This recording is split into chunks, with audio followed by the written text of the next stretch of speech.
మీనరాశి వాళ్ళ విషయం తీసుకునేటప్పటికీ మీనరాశి వాళ్ళకి, మీనరాశిలో మన పూర్వపద 4 పాదం, ఉత్తరపద 4 పాదాలు, రేవతి 4 పాదాలు.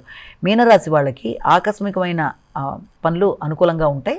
అనుకోని వ్యక్తులతో ఈ రోజున మంచి పరిచయాలు ఏర్పడడం అనేది, దూర ప్రదేశాల్లో ఉండే వాళ్ళతో నెట్వర్క్ను పెంపొందించుకునే విధంగా మీరు ఆలోచనలు చేస్తారు. చిన్ననాటి మిత్రులతో కలయిక, మంచి మంచి సమావేశాల్లో పాల్గొనడం అనేది మీ ఆలోచనలకి, మీ సృజనాత్మకతకి సంబంధించిన మంచి ఒక ప్రతిభకి సంబంధించిన రోజుగా కూడా దీన్ని భావించవచ్చు. మంచి ఆలోచనలతో, మంచి నిర్ణయాలతో ముందుకు వెళ్ళిపోవడానికి మీరు ప్రయత్నాలు అనేవి అధికంగా చేస్తారు. కొత్త ఆలోచనలు, రచనలు చేసేవారికి, రచయితలకి అనుకూలమైన సమయంగానే దీన్ని భావన చేయొచ్చు.